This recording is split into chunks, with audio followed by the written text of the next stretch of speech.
فهو يسيره لم ينفدي. വളരെ കുറഞ്ഞ വെള്ളത്തിൽ നിന്ന് ഒരുപാട് ആളുകൾക്ക് നബിയെ അങ്ങ് കുടിപ്പിച്ചുവല്ലോ. സഖാ വഅത്അമ ജൈശഹു, വളരെ കുറഞ്ഞ ഭക്ഷണം ഒരുക്കിയപ്പോൾ ജാബിർ ഇബ്നു അബ്ദുല്ലാഹി റളിയല്ലാഹു അൻഹു ഖന്ദഖ് യുദ്ധം നടക്കുമ്പോൾ അല്ലാഹുവിന്റെ റസൂലിനും സ്വഹാബിമാരിൽ 3-4 പേർക്ക് മാത്രം ഒരുക്കിയ ഭക്ഷണം 300-ലേറെ വരുന്ന സ്വഹാബിമാർക്ക് ആ ഭക്ഷണം മതിയായിട്ടുണ്ട്. ദാക മുഅ്ജിസത്തു റസൂലില്ലാഹ്, അത് അല്ലാഹുവിന്റെ റസൂലിന്റെ മുഅ്ജിസത്താണ്. സ്വഹാബിമാരിങ്ങനെ കണ്ണിൽ കാണുകയാണത്. ആ പെണ്ണിനോട് പറഞ്ഞു, സഹോദരി, നിങ്ങളുടെ ഈ വെള്ളം ഞങ്ങളൊന്നും നിങ്ങളിൽ നിന്ന് എടുത്തിട്ടില്ല കേട്ടോ, ഇതൊരു സബബാണ്. അല്ലാഹു മുസബ്ബിബുൽ അസ്ബാബാണ്. ഞങ്ങൾക്ക് വെള്ളം തരാൻ നിങ്ങളുടെ ഈ തോൽപാത്രം തുറന്നു വെച്ചിട്ടുണ്ട്, ശരി തന്നെ, പക്ഷേ ഒന്നും നിങ്ങൾക്ക് കുറവ് വരുത്തിയിട്ടില്ല. അവർക്ക് സമാധാനമായി. നോക്കുമ്പോഴേ ആ മുസാദ, അവരുടെ വെള്ളപ്പാത്രം നിറഞ്ഞു നിൽക്കുകയാണ്. അല്ലാഹുവിന്റെ ഹബീബ് പറഞ്ഞു, സ്വഹാബിമാരെ, കാഫിഊഹാ, ആ പെണ്ണ് നിങ്ങൾക്ക് ഉപകാരം ചെയ്തതിന് പകരം നിങ്ങൾ അവർക്ക് എന്തെങ്കിലും സമ്മാനം കൊടുക്കണം, എന്നിട്ടേ പറഞ്ഞേക്കാവൂ. സ്വല്ലല്ലാഹു അലൈഹി. നോക്കണം, അല്ലാഹുവിന്റെ റസൂലിന്റെ രീതി നോക്കണം. എന്നാ പൊയ്ക്കോന്ന് പറയല്ല. എല്ലാവരും കൂടെ കരുതിയിരുന്ന അജ്വാ, ഈത്തപ്പഴങ്ങൾ ഉണ്ടായിരുന്നു. വസ്സവീഖ്, സവീഖ് എന്ന് പറഞ്ഞാൽ മാവാണ്, മൈദപ്പൊടി കലക്കിയതാണ്, അല്പം മധുരം ചേർത്തിട്ട്. ആ സവീഖും പിന്നെ സാദാ ഈത്തപ്പഴവും അജ്വാ ഈത്തപ്പഴവും കൊണ്ടുവന്നത് പാക്കുകളായി ഓരോരുത്തരും യാത്രക്ക് വേണ്ടി കരുതിയത് അല്ലാഹുവിന്റെ റസൂൽ കൊടുക്കാൻ പറഞ്ഞപ്പോൾ ആ പെണ്ണിന് സമ്മാനമായി കൊടുത്തു. അവൾ വലിയ സന്തോഷത്തിലാണ്. അങ്ങനെ തിരിച്ചുപോയി. അല്ലാഹുവിന്റെ റസൂലിന് നബിയാണെന്ന് അവർ വിശ്വസിച്ചിട്ടില്ല. പക്ഷേ അവർ തിരിച്ചുപോയി. സ്വന്തം നാട്ടിലേക്ക് എത്തി അവർ ചോദിച്ചു, ലിമ തഖല്ലഫ്തി അലൈനാ, നിന്റെ നിങ്ങൾ വരാൻ നേരം വൈകിയത്? കുറെ നേരമായല്ലോ പെണ്ണെ, നിങ്ങൾ എത്താറാവാതെ, എന്ത് പറ്റി? പറഞ്ഞു, ദാക സ്വാബിഉ, ആ മതം മാറിയ ആളെന്ന് നമ്മൾ പറയുന്ന ആളെ ഞാൻ കണ്ടുകെട്ടോ, ആ ആളവിടെ ഉണ്ടായിരുന്നു. എന്റെ വെള്ളം അവർക്ക് വേണമെന്ന് പറഞ്ഞു, ഞാൻ അവർക്ക് ഒഴിച്ചു കൊടുത്തു. പക്ഷേ ഒരു കുറവും വരാതെ എന്റെ വെള്ളം അതുപോലെ തന്നെ 40ഓളം ആളുകൾ വരി നിന്ന് കുടിച്ചിട്ടുണ്ട്. ഈ വെള്ളം അതിന് മാത്രം തികയാവുന്നതായിരുന്നില്ല. പക്ഷേ എന്തോ ഒരു അത്ഭുതം നടന്നു. ഇന്നഹു ഹുവസ്സാഹിറു ബൈന ഹാദാ, ആകാശത്തേക്കും ഭൂമിയിലേക്കും ചൂണ്ടിയിട്ട് പറഞ്ഞു, ആകാശഭൂമികൾക്കിടയിലെ ഏറ്റവും വലിയൊരു മാജിക്കാണ് ഞാൻ കണ്ടത്. അത് മുഅ്ജിസത്താണ്. പക്ഷെ അവർക്കത് പറയാൻ അറിയില്ല. അവർ പറഞ്ഞത് വല്ലാത്തൊരു അത്ഭുതമാണ് ഞാൻ കണ്ടത്, ഒരു മാജിക്കാണ് ഞാൻ കണ്ടത്. ഇങ്ങനത്തെ ഒരാളെ ഞാൻ എന്റെ ജീവിതത്തിൽ കണ്ടിട്ടില്ല. റസൂലുള്ളാഹി സ്വല്ലല്ലാഹു അലൈഹി വസല്ലമ തങ്ങൾ ആരാണെന്ന് മനസ്സിലാക്കാൻ ഒരു ചെറിയ അവസരമേ അവർക്കുണ്ടായിട്ടുള്ളൂ. റസൂലുള്ളാഹി തങ്ങളുടെ സ്വഹാബിമാർ ഇവിടെ ക്യാമ്പ് ചെയ്ത് അവിടെ യുദ്ധം നടക്കുകയാണ്. പക്ഷേ ഈ പെണ്ണിന്റെ വീടും അതിന്റെ പരിസരങ്ങൾ ഒന്നുമേ സ്വഹാബിമാർ ഒന്നും ചെയ്തില്ല. സുരക്ഷ ഏർപ്പെടുത്തി കൊടുത്തു, അവർക്ക് സുരക്ഷ കൊടുത്തു. ദിവസങ്ങൾ കഴിഞ്ഞപ്പോൾ ഈ പെണ്ണ് നാട്ടുകാരോട് പറയുകയാണ്, ജനങ്ങളെ, നിങ്ങൾക്കറിയുമോ, നമുക്ക് ആക്രമണമില്ലാതെ നമുക്ക് സുരക്ഷ നൽകുന്നത് ഇത് യാദൃച്ഛികമല്ല, മനഃപൂർവ്വം നമ്മളെ അവർ സംരക്ഷിക്കുകയാണ്. കാരണം ഒരു വെള്ളം അല്ലെങ്കിൽ ആവശ്യമായ ഒരു സമയത്ത് ഒരു സഹായം ഞാൻ അവർക്ക് ചെയ്തു കൊടുത്തതിന്റെ പേരിൽ ആ പ്രവാചകരും അനുയായികളും ഞങ്ങളോട് ചെയ്യുന്ന, നമ്മോട് ചെയ്യുന്ന ഒരു കരുണയാണിത്.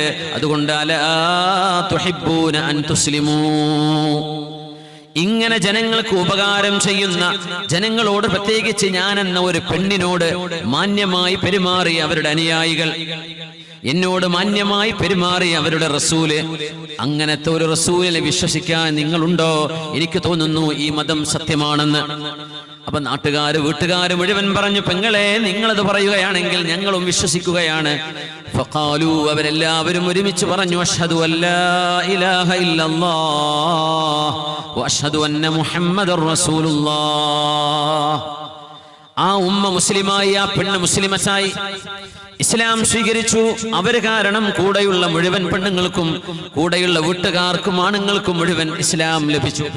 ഇതിന് കാരണം അല്ലാഹുവിന്റെ റസൂലിന്റെ ഒരു സ്വഭാവമാണ്.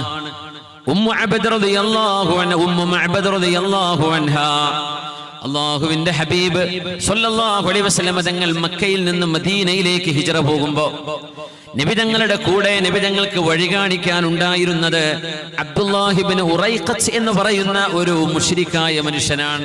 മുസ്ലിമായിരുന്നില്ല. നോക്കണം, ഹിജ്റ പോകുമ്പോൾ നബിതങ്ങളെ ശത്രുക്കൾ പിന്തുടരുമ്പോഴും അള്ളാഹുവിന്റെ ഹബീബിന് സംരക്ഷണം കൊടുക്കാൻ അവരിൽപ്പെട്ട ഒരാളെയാണ് അള്ളാഹു ഏൽപ്പിച്ചു കൊടുത്തത് എന്നത് ശ്രദ്ധേയമാണ്. നോക്കണം, അബ്ദുല്ലാഹി ഇബ്നു ഉറൈഖത്ത് മുസ്ലിമല്ല. പക്ഷേ മദീനയിലേക്ക് നബിതങ്ങളെ ആരാരും അറിയാതെ കാണാതെ മദീനയിലേക്ക് എത്തിക്കലാണ് ഡ്യൂട്ടി. ഹബീബായ നബിതങ്ങളെയും മദീനയിലേക്ക് കൊണ്ടുപോകുന്നത് അൺട്രാക്സ്, വളരെ ആർക്കും ട്രാക്ക് ചെയ്യാൻ പറ്റാത്ത, ആർക്കും കണ്ടുപിടിക്കാൻ കഴിയാത്ത വിജനമായ വഴികളിലൂടെ. അപ്പോഴാണ് ഉമ്മു മഅബദ് റളിയല്ലാഹു അൻഹ എന്ന ഒരു ഉമ്മയെ കാണുന്നത്. അള്ളാഹുവിന്റെ ഹബീബിന്റെ കൂടെ സിദ്ദീഖ് റളിയല്ലാഹു അൻഹുവും ഉണ്ട്. നബി തങ്ങൾ ആ വീട്ടുകാരോട് ഒരു മരുഭൂമിയിൽ ഒരു ടെന്റ് കെട്ടി താമസിക്കുന്ന ഒരു ബദു പെണ്ണാണ് അവര്. ചുറ്റും വീടുകളില്ല, ഏതാനും ചില ആടുകളുണ്ട്, ഒരു ചെറിയ കൂടാരമുണ്ട് അരികത്ത്. അവർക്കിത് ആരാണെന്നറിയില്ല, അള്ളാഹുവിന്റെ റസൂലാണെന്നും അറിയില്ല. അള്ളാഹുവിന്റെ ഹബീബ് അവരുടെ അരികത്തേക്ക് ചെന്ന് ചോദിച്ചു, ഉമ്മ, ഞങ്ങൾക്ക് ഒരൽപ്പം കുടിക്കാൻ എന്തെങ്കിലും ഉണ്ടോ? വെള്ളം മതി, പാലുണ്ടെങ്കിൽ വിശേഷമായി, ഞങ്ങൾക്ക് വിശക്കുന്നുണ്ട്. ലോകത്തിന്റെ ഗുരുവാണി പറയുന്നത് അഷ്റഫുൽ ഖൽഖാണിത് സ്വല്ലല്ലാഹു അലൈഹി വസല്ലം. സിദ്ദീഖ് റളിയല്ലാഹു അൻഹു കൂടെയുണ്ട്. ഉമ്മു മഅബദ് എന്നവർ ഈ സംഭവത്തെ കുറിച്ച് പറയുന്നുണ്ട്. റജുലുൻ വദീ, മുഖത്ത് എന്തെന്നില്ലാത്ത പ്രകാശമുള്ള ഒരാളെയാണ് ഞാൻ കണ്ടത്.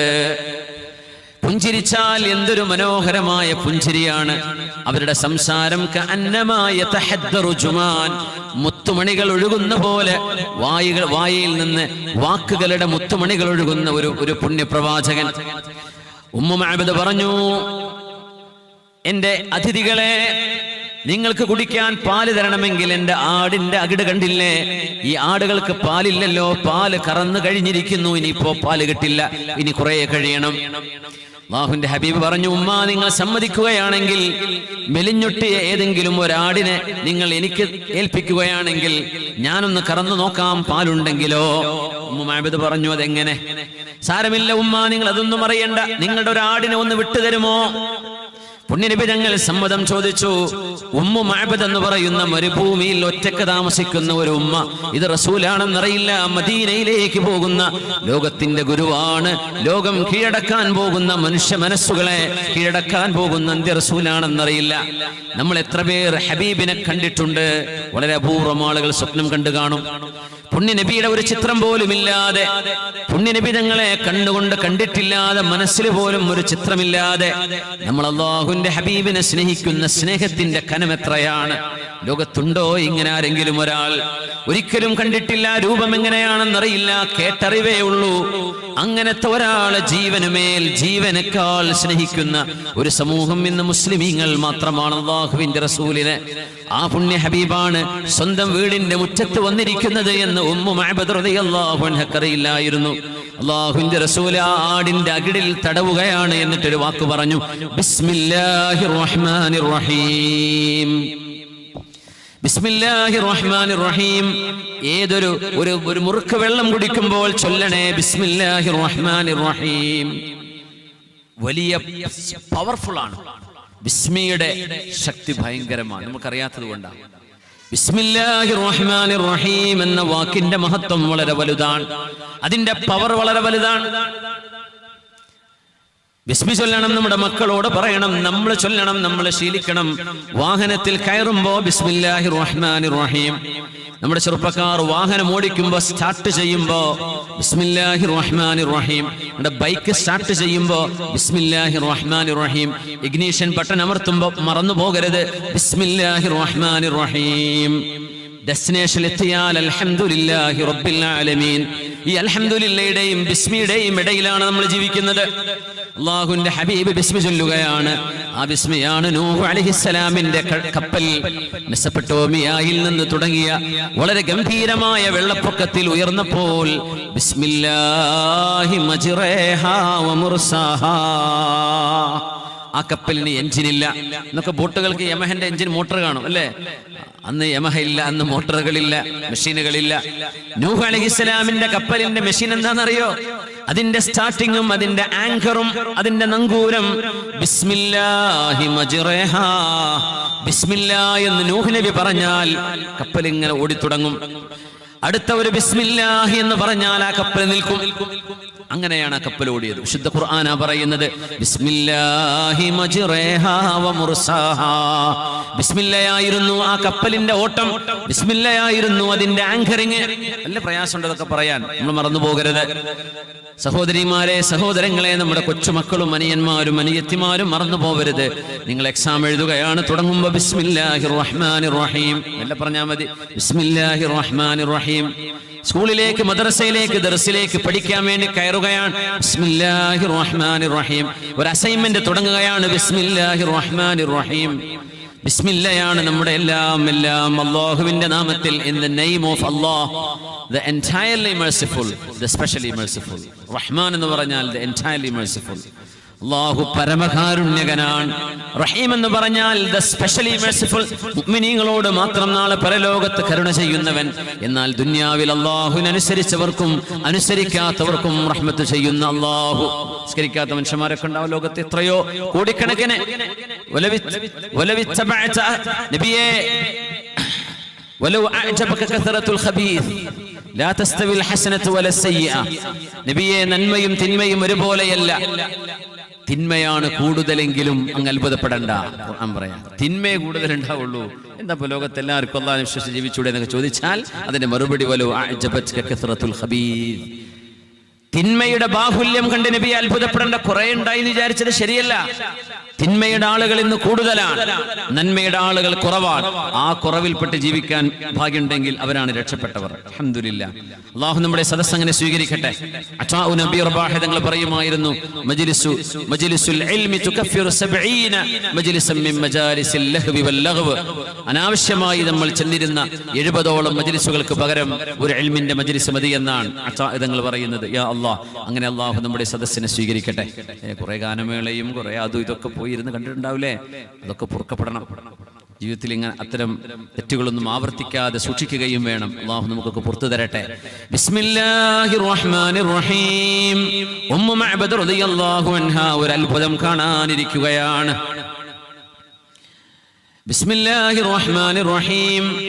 ത്വായിഫിലേക്ക് നമ്മളൊന്ന് വരണം. അവിടെ ഒരേ ഒരാളാണ് അല്ലാഹുവിന്റെ റസൂലിനെ അന്ന് വിശ്വസിച്ചത്, അദ്ദാസ് റളിയല്ലാഹു അൻഹു.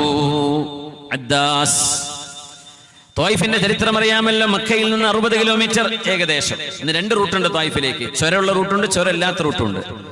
ചുരമുള്ള റൂട്ടാണ് ഷോർട്ട്. ത്വായിഫ് അറിയാം, നമ്മുടെ ഇന്റർനാഷണൽ എയർപോർട്ട് ഉണ്ട് ത്വായിഫിൽ. അവിടെ മീഖാത്തുണ്ട്, സയ്യിദുൽ കബീർ എന്ന് പറയുന്ന മീഖാത്ത് അങ്ങനെ അറിയപ്പെടുന്നത്. ഇബ്നു അബ്ബാസ് റളിയല്ലാഹു അൻഹുവിന്റെ പേരുള്ള ജാമിഅ അബ്ദുല്ലാഹി ഇബ്നു അബ്ബാസ് എന്ന് പറയുന്ന വലിയ ഒരു പള്ളിയുണ്ട് ത്വായിഫിൽ. അവിടെയാണ് ഇബ്നു അബ്ബാസ് തങ്ങൾ അന്ത്യവിശ്രമം കൊള്ളുന്നത്. ആ പള്ളിന്റെ ചുറ്റൊരു കെട്ടുണ്ട്. അവിടെ ഒരുപാട് ശുഹദാക്കളുണ്ട്. ഇബ്നു അബ്ബാസ് തങ്ങളുടെ നഗരം എന്നാണ് അറിയപ്പെടുക ത്വായിഫിനെ. പുണ്യനബി തങ്ങൾ എന്ന് ചൊല്ലുമ്പോൾ അവിടെ ആരുമില്ല, ആരും മുസ്ലിമീങ്ങളില്ല അവിടെ. അബ്ദുയാലീൽ ഇബ്നു അബ്ദുകുലാൽ എന്ന് പറഞ്ഞ മനുഷ്യനാണ് അവിടുത്തെ നേതാവ്. അദ്ദേഹത്തെ സമീപിക്കാൻ വേണ്ടി പോയതാ. എപ്പോഴെന്നറിയോ? പ്രിയപ്പെട്ട ഭാര്യ ഖദീജ റളിയല്ലാഹു അൻഹാ ഇവിടെ പറഞ്ഞ കാലം. ഹബീബായ നബി തങ്ങളുടെ സംരക്ഷകനായിരുന്ന അബൂ ത്വാലിബ് മരണപ്പെട്ടു പോയ കാലം. അത് നോക്കണം. ഒരു അവിശ്വാസിയെ കൊണ്ടാണ് നബി തങ്ങൾക്ക് അല്ലാഹു സംരക്ഷണം കൊടുത്തത്. അതിലൊന്നും പ്രശ്നമില്ല. അബൂ ത്വാലിബ് എന്നവർ മുസ്ലിമായില്ല എന്നാണ് ഇജ്മാഉൽ അഇമ്മ, അങ്ങനെയാണ്. പക്ഷേ അത് ഇജ്മാ അല്ലാത്ത അഭിപ്രായം പറയാറുണ്ട്. പക്ഷേ പ്രബലമായ അഭിപ്രായ പ്രകാരം മുസ്ലിം ആയില്ല എന്ന്. ഏതൊരു വിഷയത്തിലും അതിന് എതിരഭിപ്രായങ്ങളും മറു അഭിപ്രായങ്ങളും ഒക്കെ സ്വാഭാവികമാണ്. പക്ഷെ അവിടെ മുഅ്തമദയെ നമ്മൾ നോക്കേണ്ടതുള്ളൂ. ഇരിക്കട്ടെ. ഇന്നക ലാ തഹ്ദീ മൻ അഹ്ബബ്ത വലാകിന്ന അല്ലാഹ യഹ്ദീ മൻ യശാ. ആയത്തിറങ്ങിയത് നസല ഫീ അമ്മിഹി അബീ ത്വാലിബ്. മുഫസ്സിരീങ്ങളൊക്കെ പറയും ഇത് അബൂ ത്വാലിബിനെ സംബന്ധിച്ച് ഇറങ്ങിയ ആയത്താണ്. നബിയേ, അങ്ങ് ഇഷ്ടപ്പെടുന്ന ആളുകൾക്ക് ഹിദായത്ത് കൊടുക്കാൻ അങ്ങയെ കൊണ്ട് കഴിയില്ലട്ടോ. ഹിദായത്ത് 2 എണ്ണമാണ്. ഹിദായത്തു ദലാലത്തിൻ, ഒന്ന് അറിയിച്ചു കൊടുക്കുന്ന ഹിദായത്ത്. അത് എല്ലാവർക്കും പറ്റും, എല്ലാവർക്കും അറിയിച്ചു കൊടുക്കാൻ പറ്റും. നമുക്ക് അത്രേ ചെയ്യാൻ കഴിയും. പക്ഷേ നേർവഴിയിലേക്ക് കൊണ്ടുവരിക എന്ന് പറയുന്ന ആ ഒരു കൈപിടിച്ച് നന്മയിലേക്ക് കൊണ്ടുവരിക എന്ന് പറഞ്ഞ ഹിദായത്ത്, അത് അള്ളാഹുവിന് മാത്രമേ ചെയ്യാൻ കഴിയുള്ളൂ. നബി അങ്ങ് ഇഷ്ടപ്പെട്ടവർക്ക് അത് കൊടുക്കാൻ കഴിയില്ല. പക്ഷേ അബൂ താലിബിന്റെ സംരക്ഷണം ഇവിടെ ഉണ്ടായി എന്നത് നമ്മൾ ഇതിനോട് ചേർത്ത് വായിക്കാൻ. നബി തങ്ങളുടെ ജീവിതത്തിൽ അവിശ്വാസികളായ ആളുകളെ ബന്ധപ്പെടുത്തി അള്ളാഹു നൽകിയ ചില സംരക്ഷണത്തിന്റെ ചില ചരിത്ര ശകലങ്ങളിലൂടെയാണ് നമ്മൾ കടന്നു പോകുന്നത്. തായിഫിലെത്തിയിരിക്കുകയാണ് നബി തങ്ങൾ. അവര് കല്ലെടുത്തെറിഞ്ഞ് ഓടിച്ചു. ചരിത്രം നമുക്കറിയാലോ. അവിടുത്തെ പുണ്യമായ കാലിൽ നിന്ന് ചോര വന്നു. ആയിഷ ബീവി റളിയല്ലാഹു അൻഹ ചോദിക്കുമായിരുന്നു, നബിയേ ഹൽ അഖൈത മിൻ ഖൗമിക അശദ്ദ മിമ്മാ ലഖൈത യൗമ ഉഹദ്. ഉഹദ് ദിവസം, ഉഹദ് യുദ്ധം നടന്ന നാളിൽ നബിയേ അങ്ങയുടെ മുൻപല്ല് പൊട്ടുകയും അങ്ങയുടെ കവിളിൽ നിന്ന് ചോര ഒലിക്കുകയും അങ്ങേക്ക് ആക്രമണങ്ങൾ ഉണ്ടാവുകയും ശത്രുക്കളുടെ പരാജയം ഉണ്ടാവുകയും ചെയ്ത ആ ഒരു യുദ്ധത്തെക്കാളും വേദനയുള്ള ഒരു ദിവസം അങ്ങയുടെ ജീവിതത്തിൽ കഴിഞ്ഞു പോയിരിക്കാൻ ഇടയില്ലല്ലോ നബിയേ. ആയിഷ ബീവി റളിയല്ലാഹു അൻഹയെ വിവാഹം ചെയ്യുന്നതിന് മുമ്പ് അള്ളാഹുവിന്റെ റസൂലിനുണ്ടായ അനുഭവമാണ് ത്വായിഫ്. മക്കയിൽ നിന്ന് 60-70 കിലോമീറ്റർ മാത്രം ദൂരെയുള്ള ഒരു സ്ഥലം.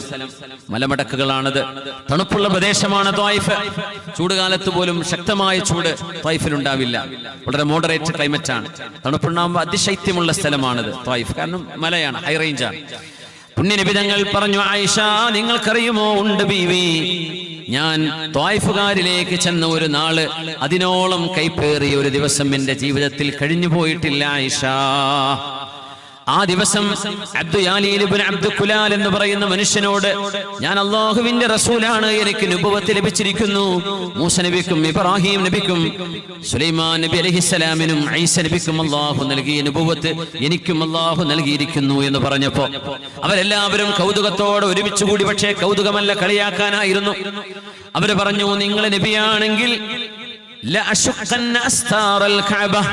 ഞാൻ ഇപ്പൊ പോയിട്ട് കഅബയുടെ കില്ല ഞാൻ പിച്ച് ചീന്തും, കഅബയുടെ മേൽവസ്ത്രം ഞാൻ പിച്ച് ചീന്തിക്കളയും. വേറൊരാൾ പറഞ്ഞു, അമാ വജദല്ലാഹു അഹദൻ ഗൈറക യബഅസ നബിയാ, നബിയായി നിയോഗിക്കാൻ നിങ്ങളെയല്ലാതെ മറ്റാരെയും അല്ലാഹു കിട്ടിയില്ലയോ? വേറൊരാൾ പറഞ്ഞു, ഇൻ കുൻത നബിയൻ ഫഅൻത അലാ അൻ അതകല്ലം മഅക, നിങ്ങളോട് സംസാരിക്കാൻ മാത്രം ഞാൻ ഇല്ലല്ലോ നിങ്ങൾ നബിയാണെങ്കിൽ എന്ന് പറഞ്ഞു. ഓരോരുത്തരും മുഖം തിരിഞ്ഞു പോയെന്ന് മാത്രമല്ല, അവിടുത്തെ പിഞ്ചുമക്കളുടെ കൈകളിൽ കല്ലുകൾ കൊടുത്തു പറഞ്ഞു, എറിഞ്ഞോടിക്കണം ഈ മനുഷ്യനെ, ആ മനുഷ്യൻ ഭ്രാന്തനാണ് എന്ന് പറഞ്ഞ ഹബീബായ നബി തങ്ങളെ കല്ലെടുത്തെറിഞ്ഞു ഓടിച്ച ദിവസം റസൂലുള്ളാഹി സ്വല്ലല്ലാഹു അലൈഹി വസല്ലം തങ്ങളുടെ കാലിൽ മുറിവായി എന്ന് മാത്രമല്ല, കാലിൽ നിന്ന് ചോര ഒലിച്ചുകൊണ്ടിരിക്കുകയായിരുന്നു. നമ്മൾ മനസ്സിലാക്കണം, കാലിൽ ചെറിയ മുറിവറ്റിയാൽ എത്രയാണ് വേദന. കാലൊന്ന് വെറുതെ ഒന്ന് നഖം വെച്ച് കുത്തിയാൽ എന്ത് വേദന. കാല് നഖം മുറിക്കുമ്പോൾ ഇച്ചിരി ഒന്ന് കട്ടർ കയറിപ്പോയാൽ, മേലോട്ടൊന്ന് കയറി ഒന്ന് കട്ട് ചെയ്താൽ എന്ത് വേദനയായിരിക്കും. ചോര ഒരിക്കണമെന്നില്ല, അങ്ങ് ചോന്നിങ്ങ് നിൽക്കുന്നത് കാണാം അല്ലേ. പുണ്യ നബി തങ്ങളുടെ കാലിൽ നിന്ന് തൊലി ഒരിഞ്ഞു എന്ന് മാത്രമല്ല, അല്ലാഹുവിന്റെ ഹബീബിന്റെ കാലിൽ നിന്ന് ചോര ഒലിച്ചിട്ടുണ്ട് സ്വല്ലല്ലാഹു അലൈഹി വസല്ലം. നബി തങ്ങൾ അവരോട് ചെന്ന് എന്തെങ്കിലും പറഞ്ഞോ? എനിക്ക് വീട് വേണം, പൈസ വേണം, എന്റെ മക്കളെ കെട്ടിക്കണം, എന്നെ സഹായിക്കണം, എന്തെങ്കിലും ചോദിച്ചിട്ടുണ്ടോ? ഒന്നും ചോദിച്ചില്ല. ആകെ ഒരൊറ്റ വാക്ക്, തുഅ്മിനൂന ബില്ലാഹി വഹ്ദഹ. ബനൂ സഖീഫുകാരെ അവർ വലിയ ബിംബങ്ങൾ ഉണ്ടാക്കിയ ആളുകളാ. വലിയൊരു ബിംബം ഉണ്ടായിരുന്നു. അവസാന കാലം ഹുനൈൻ യുദ്ധം കഴിഞ്ഞിട്ട് ആ ബിംബമൊക്കെ അവർ തച്ചുടച്ചത്. അങ്ങനത്തെ ബിംബങ്ങളെ വെച്ച് പൂജിക്കുമ്പോ കണ്ണുകളെ പടക്കുകയും മനുഷ്യരെ പടക്കുകയും ജന്തുജാലങ്ങളെയും ആകാശവും ഭൂമിയും സൂര്യനും, നാം ഈ കാണുന്ന സൂര്യൻ എത്രയാ? 13 ലക്ഷം ഭൂമിയെ ഉൾക്കൊള്ളാൻ കഴിയുന്ന സാധനമാണത്. 13 ലക്ഷം ഭൂമി സൂര്യന്റെ ഉള്ളിൽ വെച്ചുകൊടുത്താൽ എന്നാലും സ്ഥലം ബാക്കിയാണ്. 13 ലക്ഷം ഭൂമി. അത്ര വലുപ്പമുള്ള സാധനം ഇപ്പൊ കാണുന്നത് എത്രയാ ചെറുതായിട്ട് കാണുന്നത്? എത്ര ദൂരെയാണത്, എത്രയാണ് അതിന്റെ വലുപ്പം? ഇതൊക്കെ പടച്ച തമ്പുരാൻ കൃത്യമായ അളവിലുള്ള ചൂട്, കൃത്യമായ വെയില്, കൃത്യമായ സൺലൈറ്റ്, അതില്ലെങ്കിൽ ഇവിടെ സൂര്യപ്രകാശമില്ലെങ്കിൽ ചെടികളില്ല, മനുഷ്യനില്ല, ജീവനില്ല. ജീവൻ നിലനിൽക്കണമെങ്കിൽ സൺലൈറ്റ് വേണം. സൂര്യപ്രകാശം അല്ലാണ്ട് ജീവികൾക്ക് സർവൈവ് ചെയ്യാൻ പറ്റില്ല ഇവിടെ. അതുകൊണ്ടാണ് സൂര്യന്റെ പ്രകാശത്തെ തന്നെയാണ് സത്യം എന്ന് അല്ലാഹു സത്യം ചെയ്യാൻ കാരണം. അത് അത്ഭുതമുള്ള സാധനമാണ്. ഇതൊക്കെ പടച്ചത് ഈ ബിംബങ്ങളാണോ? പിന്നെ അത്രേ ചോദിച്ചിട്ടുള്ളൂ. ഇതൊക്കെ പടച്ച തമ്പുരാൻ വലഖദ് ഊഹിയ ഇലയ്യ, എനിക്കും എന്റെ മുമ്പ് കഴിഞ്ഞു പോയ പ്രവാചകന്മാർക്കും അല്ലാഹു വഹീ നൽകിയിരിക്കുന്നു. അന്നഹു ഹുവല്ലാഹ്, അല്ലാഹു ഏകനാണ്. വഹ്ദഹു ലാ ശരീക ലഹ്, അല്ലാഹു is one and only, there is no partner with him. അല്ലാഹുവിനെ നിങ്ങൾ ഒരേ ഒരുത്തനാണ്. അല്ലാഹുവിന് ശരീക്കില്ല, അല്ലാഹുവിന്റെ കൂടെ പാർട്ണർ ഇല്ല, അല്ലാഹുവിന്റെ കൂടെ പങ്കുകാരില്ല. ദൈവം ചോദിച്ചിട്ടുള്ളൂ. അതിനാണ് കല്ലെടുത്തെറിഞ്ഞത്. ഞങ്ങൾ പറയുന്നുണ്ട്, അന്ന് ഒരു പാറക്കൂട്ടത്തിന്റെ അരികത്ത് വന്ന് ഞാൻ ഓടി വന്നിരുന്നു. തളർന്നിരിക്കുകയാണ്, അവരെറിഞ്ഞു ഓടിച്ചതാണ്.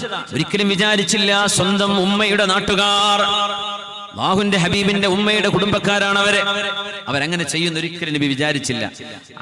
ഖദീജ റളിയല്ലാഹു അൻഹ വഫാത്തായിരിക്കുന്നു. അബൂ ത്വാലിബ് എന്നവർ വഫാത്തായി. മക്കയിലെ ഭൗതികമായ പ്രൊട്ടക്ഷൻ അല്ലാഹു എടുത്തു കളഞ്ഞു. അതിനുശേഷം പിന്നെ മിഅ്റാജിന് കൊണ്ടുപോകുന്നത്. നബി ഞങ്ങൾ പറയുന്നു, അങ്ങനെ ഞാൻ ഖർനു സഅലിബിന്റെ മലമടക്കുകളുടെ പാറക്കെട്ടിന്റെ മുകളിൽ ഇങ്ങനെ ഇരിക്കുകയാണ്.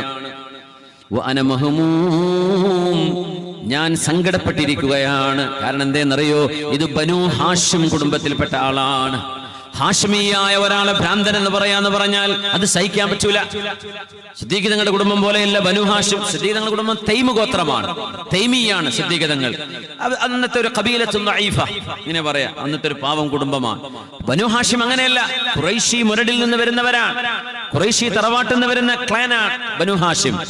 ബനൂ ഹാഷിമിലെ ഇത്രമേൽ ഇന്റലിജന്റ് ആയ, ബുദ്ധിയുള്ള, അൽ അമീൻ എന്ന ആളുകൾ വിളിച്ചിരുന്ന ഒരാളെ ഭ്രാന്തൻ എന്ന് വിളിക്കേ എന്തൊരു സങ്കടമുള്ളതാ. അത് ചെറിയ കുട്ടിയല്ല. 40 വയസ്സ് കഴിഞ്ഞതിന് ശേഷം ഒരു മനുഷ്യന്റെ ശരീരവും ബുദ്ധിയും മെച്യൂരിറ്റി വരുന്ന പ്രായമാണ് 40. 40 കഴിഞ്ഞാൽ പിന്നെ കാര്യബോധം പരിപൂർണമായും ഒരു മനുഷ്യനിൽ ഉണ്ടാകുമെന്നാണ്. 40 കഴിഞ്ഞിട്ട് അമ്പിയാക്കന്മാർക്ക് നുബുവത്ത് കൊടുത്തത്. അതിന് എക്സെപ്ഷൻ നൂഹ് നബിയും ഈസാ നബിയും മാത്രമേ ഉള്ളൂ എന്നാ പറയാം. ബാക്കിയൊക്കെ 40-ലാണ്. പുണ്യനബി തങ്ങളടക്കം സ്വല്ലല്ലാഹു അലൈഹി വസല്ലം. ആ നബിയെയാണ് ഇവരെ കളിയാക്കിയത്. ആ നബിയോടാണ് അവര്, നബി തങ്ങൾക്ക് 50 വയസ്സായിട്ടുണ്ട്, 52 വയസ്സായിട്ടുണ്ട് ഈ സംഭവം നടക്കുമ്പോൾ. അല്ലാഹുവിനോട് ഒരു ദുആ ദ്വാരക്കുന്നുണ്ട് നബി തങ്ങൾ. അല്ലാഹുമ്മ ഇലൈക അഷ്കൂ, അല്ലാഹുവേ ഞാൻ നിന്നോട് പരാതി പറയുന്നു റബ്ബേ, ശികായത്ത് ബോധിപ്പിക്കുകയാണ്.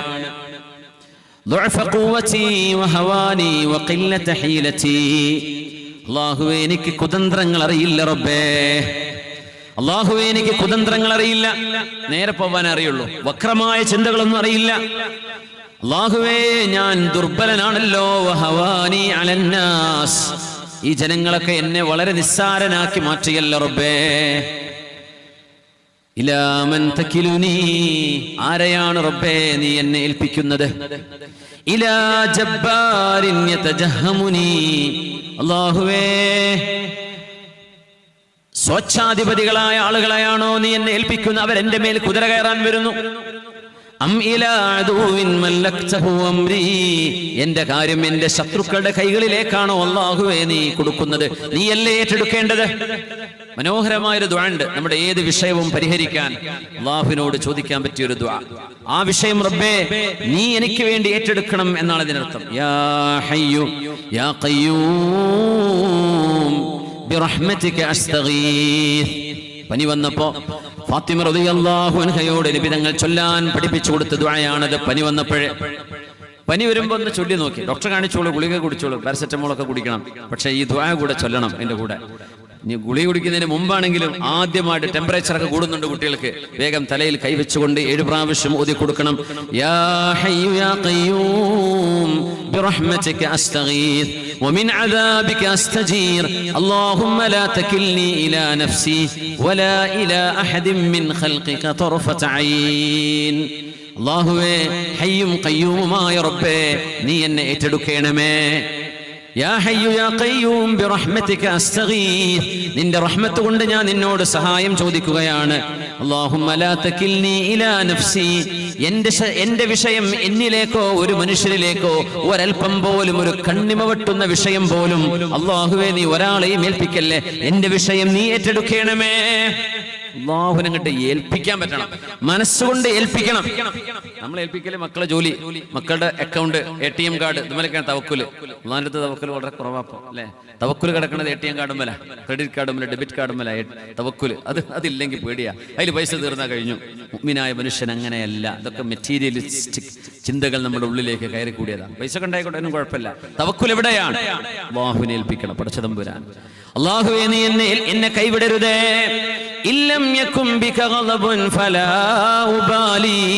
അല്ലാഹുവേ നിനക്കെന്നോട് ദേഷ്യമില്ലെങ്കിൽ ഈ വേദനയും കാലിന്ന് ചോര വരുന്നതും എനിക്ക് വിഷയമല്ല റബ്ബേ എന്ന് പറഞ്ഞാൽ അള്ളാഹു ദേഷ്യപ്പെടുമ്പോൾ മാത്രമാണ് പരീക്ഷിക്കുന്നത് എന്ന് പറയരുത്. അള്ളാഹിന്റെ റസൂലിന് പരീക്ഷണം വന്നത് അള്ളാഹിന്റെ റസൂലിനോട് ഇഷ്ടമില്ലാത്തതുകൊണ്ടാണോ? നബി ദഅവത്തിനല്ലേ പോയത്? ദഅവത്തിന് ഇറങ്ങുമ്പോൾ എന്തൊക്കെ പ്രതിസന്ധി വരും, എന്തൊക്കെ കളിയാക്കൽ കേൾക്കേണ്ടി വരും, എന്തൊക്കെ പരിഹാസങ്ങൾ ഉണ്ടാവും, ചിലപ്പോൾ അറ്റാക്ക് വരെ വരും, അല്ലെങ്കിൽ ആളുകൾ എന്തെങ്കിലും മർഡർ ചെയ്തെന്ന് വരും, ഒരാളെ കൊല ചെയ്തെന്ന് വരും. ദഅവത്ത് ചെയ്യുന്ന ആളെ ഇതൊക്കെ സ്വാഭാവികമാണ്. അത് വിചാരിച്ച് അള്ളാഹു വെറുത്തത് കൊണ്ടാണ് എന്നതിനർത്ഥമല്ല. അള്ളാഹു ഇഷ്ടപ്പെട്ടവർക്ക് എന്ത് ചെയ്യും? പടച്ച തമ്പുരാൻ പരീക്ഷണം കൊടുക്കും. എന്നിട്ട് നബി തങ്ങൾ അങ്ങനെ അള്ളാഹുവിനോട് പറയുകയാണ്, ലക്കൽ ഉത്ബാ ഹത്താ തർളാ. അള്ളാഹുവേ നിനക്കാണ് സർവസ്തുതിയും. എനിക്ക് വിഷമാണെങ്കിലും നിനക്കാണ് സ്തുതി റബ്ബേ, എനിക്ക് വേദനയാണെങ്കിലും നിനക്കാണ് സ്തുതി, എനിക്ക് സന്തോഷാണെങ്കിലും നിനക്കാണ് സ്തുതി. എല്ലാ നന്മയും എല്ലാ പൊലിമയും എല്ലാ ഹംദും ശുക്റും അല്ലാഹുവേ നിനക്ക് അവകാശപ്പെട്ടതാണ്. തങ്ങൾ പറയുന്നു, ഞാൻ അങ്ങനെ ഇരിക്കുമ്പോ ഒരു ചെറുപ്പക്കാരൻ എന്റെ മുമ്പിലേക്ക് വരുന്നു. ഒരു മുന്തിരിയുടെ ഒരു ബഞ്ചുമായിട്ട് എന്റെ മുമ്പിലേക്ക് വരാണ്. എന്റെ അരികത്തേക്ക് വന്നു. എന്നിട്ട് എന്നോട് പറഞ്ഞു, നിങ്ങൾ ആരാണ്? ഞാൻ പറഞ്ഞു, എന്റെ പേര് മുഹമ്മദ് സ്വല്ലല്ലാഹു അലൈഹി വസല്ലം. തങ്ങൾ പേര് പറഞ്ഞെടുത്തു. ഇത് നിങ്ങൾ കഴിച്ചോളൂ. പറഞ്ഞു, ഇത് ആരുടേതാണ്? ഇത് നിങ്ങളുടേതാണ്? പറഞ്ഞു, അല്ല, ഞാൻ ഈ മുന്തിരിത്തോട്ടത്തിലെ ജോലിക്കാരനാണ്. ഇത് ആരുടെ തോട്ടമാണ്? ഇത് ഉത്ബയുടെ തോട്ടമാണ്. അദ്ദേഹത്തിന് പൊരുത്തമാണോ? അതേ, പൊരുത്തമാണെന്ന് പറഞ്ഞു. നിങ്ങൾ കഴിച്ചോളൂ. തങ്ങൾക്ക് അവിടെ നിന്ന് ഒരു മുറുക്ക് വെള്ളം കിട്ടിയിട്ടില്ല, ഒരിറക്ക് വെള്ളം കിട്ടിയിട്ടില്ല. അത്രയും നടന്നുപോയ യാത്രയാണിത്. 60 കിലോമീറ്റർ നടന്നിട്ട് ഒരു ഗ്ലാസ് വെള്ളം കിട്ടാതെ തിരിച്ചു പോരുന്ന രംഗാലോചിച്ച് നോക്കി. യാ അല്ലാഹ്, എന്തായിരിക്കും അതല്ലേ? എന്തൊരു വിഷമായിരിക്കും. ഇന്നത്തെ പോലെ റോഡ് സൈഡിൽ കടകളൊന്നും ഇല്ലല്ലോ വാങ്ങി കുടിക്കാൻ. ഹബീബായ നബി തങ്ങൾക്ക് ആ ഒരു മുന്തിരി കൊണ്ടുപോയി കൊടുത്തപ്പോ ഈ അദ്ദാസ് എന്ന് പറയുന്ന ക്രിസ്ത്യാനിയായ മനുഷ്യൻ അവിടെ മുമ്പിൽ ഇരുന്ന് ഹബീബിനെ ഇങ്ങനെ നോക്കുകയാണ്. എന്തോ ഒരു നല്ല മനുഷ്യൻ, എന്തിനാണാവോ ആളുകൾ ഈ മനുഷ്യനെ ഇത്രമേൽ വേദനിപ്പിക്കുന്നത്? ഈ മുന്തിരി നബി തങ്ങൾക്ക് ഹലാലാണ് എന്ന് ഉറപ്പ് വരുത്തിയതിന് ശേഷം നബി തങ്ങൾ കഴിക്കാൻ തുടങ്ങുന്നു സല്ലല്ലാഹു അലൈഹി വസല്ലം. കാരണം മറ്റൊരാളുടേത് പൊരുത്തമില്ലാത്തത് എനിക്ക് വേണ്ട. ഇതാണ് ഒരു മുസ്ലിമിന്റെ പോളിസി. ഒരാൾക്ക് ഇഷ്ടമില്ലാത്തത്, ഒരാളുടെ പൊരുത്തമില്ലാത്തത് എനിക്ക് വേണ്ട. ഹബീബായ നബി തങ്ങൾ ആ മുന്തിരി കഴിക്കുമ്പോൾ ബിസ്മില്ലാഹിർ റഹ്മാനിർ റഹീം അത് പറഞ്ഞപ്പോൾ അദ്ദാസ് ചോദിച്ചു, അല്ല, നിങ്ങൾ എന്താണ് ഇപ്പൊ പറഞ്ഞത്? ലാ യഖൂലുഹു അഹദുൻ മിൻ ബൈനിനാ, ഞങ്ങളുടെ നാട്ടിലുള്ള ഒരാളും അങ്ങനെ ഒരു വാക്ക് പറയാറില്ലല്ലോ. എന്താ നിങ്ങൾ ഈ പറഞ്ഞത്? പറഞ്ഞു, ഇത് ഭക്ഷണം കഴിക്കുമ്പോൾ അള്ളാഹുവിന്റെ നാമത്തിൽ അള്ളാഹുവിന് ശുക്ർ ചെയ്തുകൊണ്ട് തുടങ്ങുകയാണ്. അപ്പൊ തങ്ങൾ ചോദിച്ചു, നിങ്ങൾ ആരാണ്? എന്റെ പേര് അദ്ദാസ് റളിയല്ലാഹു അൻഹു എന്ന് പറയുന്ന സ്വഹാബിയാണ്. പിന്നെ സ്വഹാബിയായിട്ട് മാറുകയാണ്. റളിയല്ലാഹു അൻഹു ആണ് അദ്ദാസ്. ഞാൻ ക്രിസ്ത്യാനിയാണ്. തങ്ങൾ ചോദിച്ചു, ഏത് നാട്ടുകാരനാണ്? പറഞ്ഞു, ഞാൻ നീനവ എന്ന പ്രദേശത്തുകാരനാണ്. നീനവ ഇന്നത്തെ ഇറാഖിലുള്ള ഒരു നഗരമാണ്. നീനവ ഇന്നുണ്ട്, ഗൂഗിൾ മാപ്പിൽ നോക്കിയാൽ കിട്ടും നീനവ. ഞാൻ നീനവക്കാരനാണ്. തങ്ങൾ ചോദിച്ചു, നീനവക്കാരനോ? അതെ, നീനവയിലാണല്ലോ യൂനുസ് ഇബ്നു മത്താ എന്നവരുടെ മകൻ യൂനുസ് അലൈഹിസ്സലാം. യൂനുസ് നബിയുടെ നാടാണല്ലോ നീനവ. നീ ആ നാട്ടുകാരനാണോ? പറഞ്ഞു, അതെ. യൂനുസ് നബിയെ നിങ്ങൾക്ക് എങ്ങനെ അറിയാം? നിങ്ങൾ ഇറാഖിൽ വന്നിട്ടുണ്ടോ? ഇല്ല. യൂനുസ് നബിയെ എനിക്കറിയാം, കാരണം ഞാനും യൂനുസ് നബിയും അള്ളാഹുവിന്റെ പ്രവാചക ശൃംഖലയിൽ വരുന്ന സഹോദരങ്ങളാണ്. എന്റെ അഖാണ്, എന്റെ സഹോദരനാണ് യൂനുസ് അലൈഹിസ്സലാം. ഞാൻ നബിയാണ്, അവരും നബിയായിരുന്നു. അങ്ങനെയോ? യൂനുസ് നബിയുടെ കഥ നീനവക്കാർക്ക് മറക്കാൻ കഴിയില്ല. മത്സ്യത്തിന്റെ വയറ്റിൽ പോയി കിടന്ന യൂനുസ് അലൈഹിസ്സലാം.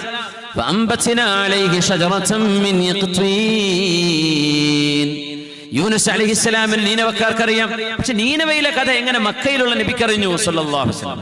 അപ്പൊ നബി തങ്ങൾ കഥ പറഞ്ഞു കൊടുത്തു. അപ്പൊ ഇയാൾ ചോദിച്ചു, അങ്ങേ എനിക്കൊന്ന് പരിചയപ്പെടുത്തി തരണേ. എന്താണ് ഇലാമ തദ്ഉ? അങ്ങ് എന്താണ് ലോകത്തോട് പറയുന്നത്? എന്താണ് ജനങ്ങളോട് വിശ്വസിക്കാൻ പറയുന്നത്? നബി തങ്ങൾ ദീൻ ഇങ്ങനെ പറഞ്ഞു കൊടുത്തു. അഷ്ഹദു അല്ലാ ഇലാഹ ഇല്ലല്ലാഹ് വഅഷ്ഹദു അന്ന മുഹമ്മദർ റസൂലുള്ളാഹ്.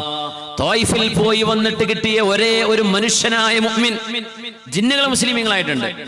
നബി തങ്ങൾ മദീനയിൽ നിന്ന് ത്വായിഫിൽ നിന്ന് വരുമ്പോഴാണ് ഒരു കൂട്ടം ജിന്നുകൾ ഖുർആൻ കേട്ട മുസ്ലിമീങ്ങളായത്. പക്ഷെ മനുഷ്യരിൽ ത്വായിഫിൽ നിന്ന് മുസ്ലിമായ ഒരേ ഒരു സ്വഹാബിയാണ് അന്നുണ്ടായത്. അത് ക്രിസ്ത്യാനിയായിരുന്ന അദ്ദാസ് റളിയല്ലാഹു അൻഹുവാണ്. ആ ഒരു മനുഷ്യൻ അന്ന് ക്രിസ്ത്യാനിയാണ്. അദ്ദേഹത്തിന്റെ കൈകളിലൂടെയാണ് ഹബീബായ നബി തങ്ങൾക്ക് കഴിക്കാനുള്ള ഭക്ഷണം മുന്തിരി കൊണ്ടുവന്ന് കൊടുക്കുന്നത്. നോക്കണം, അള്ളാഹു ചെയ്യുന്ന സൗഭാഗ്യം നോക്കണേ.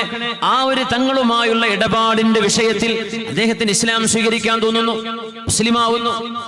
നമുക്ക് ഉമ്മു മഅബദിലേക്ക് വരാം. ദാഹിച്ചു വലഞ്ഞ് മദീനയിലേക്ക് 11 ദിവസം എടുത്ത് നടത്തിയ ഹബീബായ നബിയുടെ യാത്രയാണത്. 11 ദിവസത്തെ യാത്ര. ഉമ്മു മഅബദ് റളിയല്ലാഹു അൻഹയുടെ ആടിന്റെ അകിടിൽ കൈവച്ചുകൊണ്ട് നബി തങ്ങൾ ബിസ്മില്ലാഹിർ റഹ്മാനിർ റഹീം തങ്ങളുടെ പരിശുദ്ധമായ കൈകൊണ്ട് പാല് കറന്നു. നോക്കുമ്പോൾ അകിട് നിറഞ്ഞുകൊണ്ടിരിക്കുന്നു, പാല് ചുരന്നു വന്നുകൊണ്ടിരിക്കുന്നു. സിദ്ദീഖ് റളിയല്ലാഹു അൻഹുവിനോട് പറഞ്ഞു, സിദ്ദീഖേ, ഉമ്മു മഅബദിനോട് ഒരു വലിയ പാത്രം തരാൻ വേണ്ടി പറയണം. ആ പാത്രം കൊണ്ടുവന്നു. പുന്നാര നബി അതിലേക്ക് പാല് കറന്നു. ഹത്താ അലസ്ഹു റഗ്വ, നുര പതച്ചു വരുമാർ പാല് നിറഞ്ഞിട്ടുണ്ട് ആ പാത്രത്തിൽ. ഉമ്മു മഅബദ് അന്തം വിട്ട് നിൽക്കുകയാണ്. റളിയല്ലാഹു അൻഹാ ചോദിച്ചു, നിങ്ങൾ ആരാണ്, എന്താണ് നിങ്ങൾ പഠിപ്പിക്കുന്നത്, നിങ്ങൾ എങ്ങോട്ടാണ് പോകുന്നത്? അന റസൂലുള്ളാഹ്, ഞാൻ അല്ലാഹുവിന്റെ റസൂലാണ്. ഉമ്മു മഅബദ് റളിയല്ലാഹു അൻഹ ഒറ്റ കാര്യമാണ് പറയുന്നത്, എനിക്ക് മുസ്ലിമാവണം, അങ്ങയുടെ കൂടെ അങ്ങയെ ഞാൻ വിശ്വസിക്കുന്നു. അഷ്ഹദു അല്ലാ ഇലാഹ ഇല്ലല്ലാഹ് വഅഷ്ഹദു അന്ന മുഹമ്മദർ റസൂലുള്ളാഹ്. ആ പാലിന്റെ വിശേഷം അറിയണം. പാല് കറന്നു കഴിഞ്ഞപ്പോ ആദ്യം നബി തങ്ങൾ കൊടുക്കാൻ പറഞ്ഞത് ഉമ്മു മഅബദ് ബീവിക്കും മക്കൾക്കുമാണ്. അത് കഴിഞ്ഞ് അബ്ദുല്ലാഹ് ഇബ്നു ഉറൈഖത്ത് എന്ന് പറയുന്ന കൂടെയുള്ള മുസ്ലിമായ വഴികാട്ടിയുണ്ട്. അബ്ദുല്ലാഹ്, നിങ്ങൾ കുടിക്കിൻ. പേര് അബ്ദുല്ലാഹ് എന്നാണ്, പക്ഷെ അദ്ദേഹം മുസ്ലിം ആയിരുന്നില്ല. അബ്ദുല്ലാഹ് ഇബ്നു ഉറൈഖത്ത് എന്നവരെ കുടിച്ചു. പിന്നെ സിദ്ദീഖ് റളിയല്ലാഹു അൻഹു കുടിച്ചു. പിന്നെ ഉമ്മു മഅബദിന്റെ ഭർത്താവ് ദൂരേക്ക് ഈ ആടുകൾക്ക് പുല്ലന്വേഷിച്ചു പോയതാണ്. അയാൾക്ക് വേണ്ട പാലും എടുത്തു വെച്ചതിന് ശേഷം സുമ്മ ശരിബ റസൂലുള്ളാഹ്, എന്നിട്ടാണ് അല്ലാഹുവിന്റെ റസൂൽ കുടിച്ചത് സല്ലല്ലാഹു അലൈഹി വസല്ലം. ഹബീബായ നബി തങ്ങളുടെ സ്വഭാവ ഗുണമാണത്. അന്ന് മരുഭൂമിയിൽ ഹുദൈബിയ സന്ധിയിലേക്ക് വരുന്ന ഉംറയിലേക്ക് വരികയായിരുന്ന സംഘത്തിൽ ഇമാം ബുഖാരി ഉദ്ധരിച്ച ആദ്യത്തെ ആ ഒരു നമ്മൾ തുടക്കത്തിൽ പറഞ്ഞ ഹദീസ്, 2 മുസാദത്തൈൻ, 2 തോൽപാത്രത്തിൽ വെള്ളം നിറച്ചു കൊണ്ടുവന്ന ആ ഒരു പെണ്ണിന്റെ കാരണത്തിലൂടെ സ്വഹാബികൾക്ക് ഒരു ഉപകാരം കിട്ടിയപ്പോ ആ ഉമ്മാക്ക് തിരിച്ചു ഉപകാരം ചെയ്തു കൊടുക്കാൻ വേണ്ടി പറയുമ്പോഴും ആ പെണ്ണ് മുസ്ലിം ആയിട്ടില്ല. പക്ഷേ ഒരു പെണ്ണാണ് അവരമുസ്ലിമാണെങ്കിൽ തന്നെയും അവരോട് മാന്യമായി പെരുമാറിയിട്ടും അവർക്ക് സ്നേഹവും സമ്മാനവും കൊടുത്താണ് നബി തങ്ങൾ പറഞ്ഞയക്കുന്നത് സ്വല്ലല്ലാഹു അലൈഹി വസല്ലം. ഇത് ഹബീബിന്റെ ഒരു ചര്യയാണ്. അമുസ്ലിമീങ്ങളായ ആളുകൾക്കിടയിൽ ജീവിക്കുമ്പോൾ മുസ്ലിമീങ്ങൾ ഈ ഒരു ശീലം പുണ്യ നബി തങ്ങളുടെ ഈ ചര്യയാണ് പുലർത്തേണ്ടത്. ഇതാണ് നമ്മുടെ മാതൃക. ഇത് ഹബീബിന്റെ മാതൃകയാണ് സ്വല്ലല്ലാഹു അലൈഹി വസല്ലം. ഹബീബായ നബി തങ്ങൾ അത്രമേൽ മാന്യമായ പെരുമാറ്റമാണ് അവരോട് ചെയ്തത്. സയ്യിദ് ഇബ്നു സഅന എന്ന് പറയുന്ന ജൂത പണ്ഡിതൻ നബിയുടെ മുമ്പിലേക്ക് വന്നുവല്ലോ. അദ്ദേഹത്തിന്റെ കയ്യിൽ കാശുണ്ട് ഒരുപാട്. അദ്ദേഹം തൗറാത്തിൽ അല്ലാഹുവിന്റെ റസൂലിനെ കുറിച്ച് വായിച്ചിട്ടുണ്ട്. തൗറാത്തിൽ പുണ്യ നബിയുടെ വിശേഷണങ്ങൾ വായിച്ച കൂട്ടത്തിൽ അറിയാം ഈ നബി സത്യസന്ധരാണ്. അതൊക്കെ ചെക്ക് ലിസ്റ്റാണ്. നബി അത് കറക്റ്റ് ആണല്ലോ, കാണുന്നുണ്ട്, സത്യസന്ധനാണ്. ഈ പ്രവാചകൻ നുണ പറയാറില്ല, ആരെയും വഞ്ചിക്കില്ല, അതും ശരിയാണ്. ഈ പ്രവാചകന്റെ വാക്കുകൾ വടിവത്ത വാക്കുകളാണ്, ജവാമിഉൽ കലിം, അത് കറക്റ്റാണ്. ഈ പ്രവാചകന്റെ മുഖശ്രീ ഇങ്ങനെയാണ്, അത് കറക്റ്റാണ്. അവിടെ ഒരു പ്രവാചകത്വത്തിന്റെ സീൽ ഓഫ് പ്രൊഫറ്റ്ഹുഡ് അതുണ്ട് നബി തങ്ങളുടെ റൈറ്റ് ഷോൾഡറിൽ, അതും കറക്റ്റാണ്. ഓരോന്നും കണ്ടുകൂട്ടത്തിൽ ഹലീമുൻ ഇൻദൽ ഗളബ്, എത്ര ദേഷ്യം പിടിപ്പിച്ചാലും ഈ പ്രവാചകന് ക്ഷമയാണ് വർദ്ധിക്കുക. ദേഷ്യം പിടിപ്പിക്കുന്നതനുസരിച്ച് ക്ഷമ വർദ്ധിക്കും. അങ്ങനത്തെ നബിയാണ്. ഇപ്പൊ ആളുകളെ ഇപ്പൊ ഈ കോമഡി ആയിട്ട് ഈ ഒരു പ്രാങ്ക് വീഡിയോ ചെയ്യുന്നതൊക്കെ കാണാൻ പറ്റും അല്ലെ. ജസ്റ്റ് ഫോർ ലാഫ് എന്നൊക്കെ പറഞ്ഞിട്ട് വലിയ വേൾഡ് ഫേമസ് ചാനലുകളൊക്കെ ഉണ്ട്. ജസ്റ്റ് ഫോർ ലാഫ്സ്, വെറുതെ ചിരിപ്പിക്കാൻ വേണ്ടി ആൾക്കാരെ കോമാളിയാക്കാം. എന്നിട്ട് ആ ആള് ചൂടായി ദേഷ്യപ്പെട്ട് അവസാനം തല്ലാൻ നിൽക്കും, പറയുന്നത് അവിടെ ക്യാമറ ഉണ്ട് കേട്ടോ എന്ന് പറയും. അപ്പൊ ചിരിച്ച് കെട്ടിപ്പിടിച്ച് സമ്മാനമായി പോവാ. ഒരു മനുഷ്യനെ ദേഷ്യം പിടിപ്പിക്കും, എന്ത് ചെയ്യും? മനുഷ്യൻ അങ്ങ് ദേഷ്യം പിടിച്ച് കയറിപ്പോകും. റിയലായി നിൽക്കുമ്പോൾ എങ്ങനെയാ ബിഹേവ് ചെയ്യാന്ന് നോക്കാനാണ് ചെയ്യുന്നത്. ചിലർക്ക് കാട്ടി കിട്ടാറുണ്ട് ചില ക്യാമറമാർക്ക്. പിന്നെയാണ് കഥ പറഞ്ഞു കൊടുക്കുക, റെക്കോർഡിംഗ് ആയിരുന്നു കേട്ടോ. അപ്പോ പുണ്യ നബി തങ്ങളുടെ വിഷയത്തിൽ തങ്ങളെ ദേഷ്യം പിടിപ്പിച്ചാൽ the more you make him angry the more he will be patient. ഇങ്ങനൊരു സംഭവം നബിയിൽ കണ്ടിട്ടില്ല, അവസരം ഉണ്ടായിട്ടില്ല. അതുണ്ടാക്കാൻ ഈ സയ്യിദ് ഇബ്നു സഅന ഒരവസരം നോക്കി നടക്കുകയാണ്. അദ്ദേഹം കുറച്ച് കാശുമായി വന്ന നബിയുടെ അടുത്തേക്ക്. തങ്ങളോട് പറഞ്ഞു, മുഹമ്മദേ സല്ലല്ലാഹു അലൈഹി വസല്ലം, തങ്ങളെ നബി എന്ന് വിളിക്കൂല, കാരണം അദ്ദേഹം ക്രിസ്ത്യാനിയാണ്, അദ്ദേഹം വലിയ പണ്ഡിതനാണ്, വലിയ പുരോഹിതനാണ്. പറഞ്ഞു, എൻ്റെ അടുത്ത് കുറെ കാശുണ്ട്, ആ കാശ് നിങ്ങൾക്ക് ഇപ്പൊ സാമ്പത്തിക പ്രയാസമൊക്കെ ഇല്ലേ, നിങ്ങൾക്ക് വേണമെങ്കിൽ ഒരു അവധിക്ക് ഞാൻ കടമായിട്ട് തരാം. അപ്പൊ ഒരു മുസ്ലിമായ ഒരു മനുഷ്യൽ നിന്നൊരു സഹായം സ്വീകരിക്കുന്നതിന് അവരുമായി കച്ചവടം കൂടുകൂട്ടത്തിനൊന്നും കുഴപ്പമില്ല എന്ന് പഠിപ്പിക്കരുത് തന്നെയാണ് നബി തങ്ങളുടെ രീതി സല്ലല്ലാഹു അലൈഹി വസല്ലം. അതിനൊന്നും പ്രയാസമില്ല. തങ്ങളത് സ്വീകരിച്ചു. ഒരു അവധി പറഞ്ഞു, ഇത്ര ദിവസം കഴിഞ്ഞ്, ഇത്ര ആഴ്ച കഴിഞ്ഞ് തിരിച്ചു തരാം. സെയ്ദ് ഇബ്നു സഅന ഒരു നാടകം കളിക്കാൻ വേണ്ടി പോവാണേ.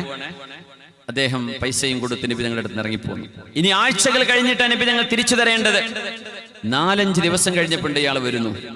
ആ സദസ്സിലുണ്ട് ഉമർ ഇബ്നുൽ ഖത്താബ് റളിയല്ലാഹു അൻഹു. അല്ലാഹുവിന്റെ റസൂലിന്റെ മുമ്പിൽ വന്ന് പറഞ്ഞു, അൻതും ബനു അബ്ദുൽ മുത്തലിബ് മുമാത്തിലൂൻ. അബ്ദുൽ മുത്തലിബിന്റെ മക്കളെ, അബ്ദുൽ മുത്തലിബ് എന്ന് പറഞ്ഞാൽ വലിയ പ്രമാണിയല്ലേ, ആ ഒരു വല്യാപ്പാന്റെ പേര് പറഞ്ഞാൽ പിന്നെ അവർക്ക് അഭിമാനമാണ്. വല്യാപ്പാന്റെ പേര് പറഞ്ഞിട്ട് തന്നെ പറഞ്ഞു, നിങ്ങൾ അബ്ദുൽ മുത്തലിബിന്റെ മക്കള് കടം വാങ്ങിയ തിരിച്ചു തരാത്ത മനുഷ്യന്മാരാണല്ലേ എന്ന് പറഞ്ഞു. മുമാത്തിൽ മത്തലുൽ ഗനിയ്യ ദുൽമുൻ, ഒരു പൈസ കടം വാങ്ങിയിട്ട് ആ പൈസ തിരിച്ചു കൊടുക്കാൻ സൗകര്യവും കാശും കയ്യിൽ കിട്ടിയിട്ട് പുതിയ വൈക്കം വാങ്ങി അടിച്ചു പൊളിച്ച് നടക്കുക, അവനവന്റെ ആവശ്യങ്ങളൊക്കെ നടത്തുക, താൻ കടം വാങ്ങിയ ആൾക്ക് കൊടുക്കേണ്ട പൈസ തിരിച്ചു കൊടുക്കാതെ ഒറ്റക്ക് വിലസ. ഇന്ന് ഇങ്ങനത്തെ ഒരു കാലമാണ്. കടം കൊടുത്ത ആളാ പേടിക്കേണ്ടത്, വാങ്ങിയ ആളല്ല. വാങ്ങിയ ആൾ കൂളായിട്ട് ജീവിക്കാൻ, നിന്റെ കടയുടെ ആ പൈസ അത് വേണ്ടേ, ഒന്ന് തരണ്ടേ, എപ്പോഴാ തരിക എന്ന് ചോദിച്ചാൽ കച്ചറയായി. അത് ചോദിക്കാൻ പാടില്ല. ഇവന് വാങ്ങിപ്പോകുന്നതിന് കുഴപ്പമൊന്നുമില്ല, ഇഷ്ടം പോലെ അവൻ അടിച്ചു പൊളിച്ച് നടക്കുകയും ചെയ്യാം. ആ കൊടുത്ത മനുഷ്യന്റെ പൈസ തിരിച്ചപ്പോഴാ തരിക എന്ന് ചോദിച്ചാൽ പിന്നെ മിണ്ടൂല. പിന്നെ കുടുംബം തെറ്റി, നാട്ടുകാർ തെറ്റി, പിണക്കായി, കൊടുത്താൾ മോശക്കാരനായി. അതുകൊണ്ടാണ് അള്ളാഹു നമ്മളെയൊക്കെ പലിശയിലേക്ക് എത്തിക്കുന്നത്. ഒരു മനുഷ്യൻ കടം തരാതെ ആവും, അപ്പൊ പിന്നെ ഹറാമായ ബാങ്കിൽ പോയി പണയം വെച്ചിട്ട് പലിശക്ക് എടുത്ത് കൊണ്ടുവരേണ്ടി വരും. എന്തേ? ഹലാലായ രീതിയിൽ ഒരു മനുഷ്യൻ സഹായിക്കാൻ നിന്നാൽ അത് ഉപദ്രവമായി മാറുന്ന കാലമാണ്. നമ്മൾ ശ്രദ്ധിക്കേണ്ടത് മനുഷ്യന്മാരോട് കടം വാങ്ങി ജീവിക്കുക, എന്നിട്ട് അടിച്ചു പൊളിച്ച് നടക്കുക. അവനവന്റെ കടം വിട്ടണ്ടേ? മത്തലുൽ ഗനിയ്യ ദുൽമുൻ, ളാലിമീങ്ങൾ പറയില്ല, ളാലിമീങ്ങൾക്ക് അല്ലാഹുവിന്റെ ശിക്ഷ ഉണ്ട്. നീ ളാലിം എന്ന് പറഞ്ഞതിൽ പൈസ കൊടുക്കാൻ കയ്യിൽ കാശുണ്ടായിട്ട് നാളെ തരാം മറ്റന്നാ തരാ എന്ന് പറഞ്ഞ് നീട്ടിക്കൊണ്ടുപോകുന്ന ആളുകൾ ളാലിമീങ്ങളാണ് എന്ന് മഹാനായ റസൂലുള്ളാഹി തങ്ങൾ. അവർ അക്രമികളാണ്. മത്തലുൽ ഗനിയ്യ ദുൽമുൻ. സെയ്ദ് ഇബ്നു സഅന നബി തങ്ങളോട് വന്ന് പറയാണിത്, നിങ്ങൾ അബ്ദുൽ മുത്തലിബിന്റെ ആൾക്കാരെ കടം വാങ്ങിട്ട് തിരിച്ചു തരൂലല്ലേ? തങ്ങളുടെ കണ്ണുങ്ങട്ട്, തങ്ങൾക്ക് എന്താ വിഷയം എന്ന് വെച്ചാല് തങ്ങളെ വേദനിപ്പിക്കുന്ന ഒരു വാക്ക് ഒരാളും പറയാൻ പാടില്ല. അതാണ് തങ്ങളുടെ എണീറ്റ് ഉടനെ തങ്ങൾ പറഞ്ഞു, ഉമർ എവിടെ ഇരിക്കും? സെയ്ദ് ഇബ്നു സഅന, നിങ്ങളുടെ വിഷയം എന്താണെന്ന് പറയും. എന്റെ പൈസ എടുക്കും. പറഞ്ഞു സെയ്ദ് ഇബ്നു സഅന, സമയായില്ലല്ലോ, നിങ്ങൾ എനിക്ക് തന്ന അവധി സമയാകുമ്പോഴല്ലേ തരേണ്ടത്, സമയായില്ലല്ലോ. അതൊന്നും പറഞ്ഞാൽ പറ്റില്ല, എനിക്ക് എന്റെ പൈസ ഇപ്പൊ വേണം, ഇപ്പൊ വേണം, ഇപ്പോഴും തരണം. പുണ്യനബി ഞങ്ങൾക്ക് എടുത്തു കൊടുക്കാൻ കയ്യിൽ പൈസ ഇല്ല, കാരണം അത് കൊടുക്കേണ്ട സമയമായിട്ടില്ല. ഇപ്പൊ ഹജ്ജ് ഉംറക്കൊക്കെ പോകുമ്പോഴേ ചില പറയും കടമുള്ള ആൾക്കാർ ഉംറക്ക് പോകാൻ പറ്റില്ല, ഹജ്ജിന് പോകാൻ പറ്റില്ല. അതെങ്ങനെയാണെന്നറിയോ? നിങ്ങൾക്ക് കടമുണ്ട്, നിങ്ങൾ ആ കടം വീട്ടാതെ ആ പൈസ കൊണ്ട് ഉംറക്ക് പോയാൽ ജന്മത്തിൽ വേറെ 5 പൈസ നിങ്ങൾക്ക് വരാനില്ല. ഈ ഉംറ അങ്ങോട്ട് ചെയ്താൽ ഈ കടം അങ്ങോട്ട് ബ്ലോക്ക് ആവും, മരണം വരെ വീട്ടാൻ കഴിയില്ല. അങ്ങനെയാണെങ്കിൽ പോകരുതെന്നാ. അല്ല, നിങ്ങൾ ഉംറക്ക് പോയി കടം വീട്ടാൻ ഇനിയും സമയം ബാക്കിയുണ്ട്, മക്കൾക്ക് ജോലിയുണ്ട്, നിങ്ങൾക്ക് വരുമാനമുണ്ട്, അത് വേറെ സമ്പത്ത് വിറ്റിട്ടോ വീട് വിറ്റിട്ടോ എങ്ങനെയെങ്കിലും കൊടുക്കാൻ പറ്റും, വരുമാനം ബാക്കിയുണ്ട്, പിന്നെ കൊടുത്താൽ മതി, സമയമായിട്ടില്ല. അതിനൊന്നും ഒരു പ്രശ്നമില്ല. അങ്ങനത്തെ ഉംറക്ക് പോകണം, ഹജ്ജിന് പോകണം. പോവരുത്, കടമുള്ളവർ പോകരുതെന്ന് പറയാൻ കാരണം എന്താണെന്നറിയോ? ആ കടം അങ്ങനെ ബാക്കിയാവും, പിന്നെ ഒരു 5 പൈസ അയാൾക്ക് ഉണ്ടാവില്ല. ഈ ഉംറങ്ങ് ചെയ്താൽ ഉംറേ കിട്ടുള്ളൂ, കടം മരണം വരെ ബാക്കിയാവും. അങ്ങനെ ഉണ്ടെങ്കിലേ പോകാൻ പാടില്ല എന്ന് പറയുന്നത്. എന്നല്ലാതെ എനിക്ക് കടമുണ്ടല്ലോ, ഇവിടെ ഒരുപാട് വരുമാനം ഉണ്ടാവും, സ്ഥലം ഉണ്ടാവും വിൽക്കാൻ, അത് വിൽക്കില്ല. അല്ലെങ്കിൽ വേറെ വരുമാനങ്ങളുണ്ട്, മക്കൾക്ക് ജോലിയുണ്ട്, അയാൾക്ക് ജോലിയുണ്ട്, അങ്ങനെയൊക്കെ ഉണ്ടെങ്കിൽ ഉംറ നിർവഹിക്കണം. അതിന്റെ സമയം വൈകുന്നേരമായി കഴിഞ്ഞിട്ട് കാര്യമില്ല. മഗ്രിബായിട്ട് പോയിട്ട് ഉംറക്ക് ചെയ്താലേ ഇവന് വീൽ ചെയറിൽ പോകേണ്ടി വരും. ഒറ്റക്കണ്ട് നടക്കണ ആ ഒരു നടത്തം കിട്ടണമെങ്കിലേ ലുഹറിന് തന്നെ പോകണം. എന്നാലേ എന്തെങ്കിലും ആയുസിന്റെ ലുഹറിനിട്ടോ ചെറുപ്പ സമയത്ത് ആരോഗ്യമുള്ള സമയത്ത് പോയിക്കോളി. മഗ്രിബായി കഴിഞ്ഞ് പിന്നെ ഇഷായി, പിന്നെ സമയം കഴിഞ്ഞു, അപ്പൊ അതിന്റെ റാഹത്ത് കിട്ടൂല. ആ കിടങ്ങാറായി കൂടുതലുള്ള ആൾക്കാരും നിങ്ങളെ നോക്കണം, നിങ്ങൾക്ക് നടക്കാൻ കഴിയില്ല, പ്രയാസമായി പോകും. പറ്റുന്നവരെന്ത് ചെയ്യണം? വല്ലാണ്ടാണ് വൈകിപ്പിക്കേണ്ട. അസറൊന്നും ആകണ്ട, ഒരു ലുഹർ അസറിന്റെ അടിയിൽ തന്നെ പോയിക്കോളി. ഇൻഷാ അല്ലാഹ്. അല്ലാഹു തൗഫീഖ് ചെയ്യട്ടെ, അല്ലാഹു തൗഫീഖ് ചെയ്യട്ടെ. മത്തലുൽ ഗനിയ്യ ദുൽമുൻ അൻതും ബനു അബ്ദുൽ മുത്തലിബ് മുമാത്തിലൂൻ എന്ന് പറഞ്ഞു. ഉമർ റളിയല്ലാഹു അൻഹു പറഞ്ഞു, നബിയേ, എന്താണ് ഇയാൾ ഈ പറഞ്ഞ നബിയെ? അങ്ങയുടെ വാപ്പയെ പറ്റി, അബ്ദുൽ മുത്തലിബ് എന്നവരെ പറ്റി ഇയാളെ ചീത്ത വിളിക്കുകയാണല്ലേ, ഇതെനിക്ക് സഹിക്കൂല നബിയെ, ഞാൻ ഇയാളെ വകവരുത്തട്ടെ എന്ന് ചോദിക്കും ഉമർ റളിയല്ലാഹു. എപ്പോഴും ഉമർ തങ്ങളുടെ കയ്യിൽ ഒരു യാത്രക്കാരൻ കരുതുന്ന ഒരു വാളുണ്ട്. ഉമർ തങ്ങൾ എഴുന്നേറ്റു. നബി തങ്ങൾ പറഞ്ഞു, ഉമറെ അവിടെ നിൽക്കിൻ, ഇതാണോ നിങ്ങൾ ചെയ്യേണ്ടത്? ഉമർ തങ്ങൾ വാളിങ്ങോട്ട് ഊരി. ഉമറെ, നിങ്ങൾ ഇതാണോ ചെയ്യേണ്ടത്? തഅ്മുറുനി ബിഹുസ്നിൽ ഖളാ വതഅ്മുറുഹു ബിഹുസ്നിൽ ഇസ്തിഖാ. നിങ്ങൾ പറയേണ്ടത് ഇസ്തിഖ്ലാ, ആ മനുഷ്യനോട് മാന്യമായിട്ട് കടം തിരിച്ചു ചോദിക്കാനും എന്നോട് മാന്യമായി കടം വീട്ടാനുമല്ലേ ഉമറെ പറയേണ്ടത്? നിങ്ങളിവിടെ കടന്ന് ദേഷ്യപ്പെടാണോ വേണ്ടത്? നിങ്ങൾ ഇങ്ങനെ ബഹളം വെക്കുകയാണ് വേണ്ടത്? അയാൾ എനിക്ക് കടം തന്നു, ആ കടം ഞാൻ തിരിച്ചു കൊടുക്കണം, പക്ഷെ സമയമായിട്ടില്ല, അത് അയാളുടെ മിസ്റ്റേക്ക്. ചോദിച്ച സ്ഥിതിക്ക് ഉപകാരം ചെയ്ത ഒരാളെ വന്ന് പേടിപ്പിക്കണോ? നിങ്ങൾ പറയേണ്ടത് നബിയെ അത് മാന്യമായിട്ട് കൊടുക്കിൻ, അയാൾക്ക് കൊടുക്കാൻ പറ്റുന്ന രീതി ഇപ്പൊ കൊടുക്കല്ലേ, നാളെ സംഘടിപ്പിച്ചു കൊടുക്കുക, അല്ലെങ്കിൽ നിങ്ങൾ ഒരു നല്ല ഒരു വായ്ദ ചെയ്ത ഇന്ന സമയമാകുമ്പോൾ ഞാൻ തരും, അങ്ങനെയെങ്കിലും നിങ്ങൾ പറയും. അയാളോട് പറയും, സയ്യിദ് ഇബ്നു സഅന, ലോകത്തിന്റെ ഗുരുവിനെ, ഞങ്ങൾ ആദരിക്കുന്ന ഞങ്ങളുടെ റസൂലിനെ ഇങ്ങനെ വന്ന് നിങ്ങൾ അപമാനിക്കരുത്. ഞങ്ങളുടെ ഗുരുനാഥനാണ്, ഞങ്ങളുടെ ഉസ്താദാണ്, ഞങ്ങളുടെ മുഅല്ലിമാണിത്. ആ ഒരാളെ നിങ്ങൾ അപമാനിക്കരുത്, അത് ഞങ്ങളുടെ ദീനിനെ അപമാനിക്കലാണ്. അതുകൊണ്ട് സയ്യിദ് ഇബ്നു സഅന, നിങ്ങൾ മാന്യമായിട്ട് ചോദിക്കോളൂ, നിങ്ങളുടെ കടം തിരിച്ചു തരുന്നെന്ന് ചോദിച്ചാൽ പോരെ?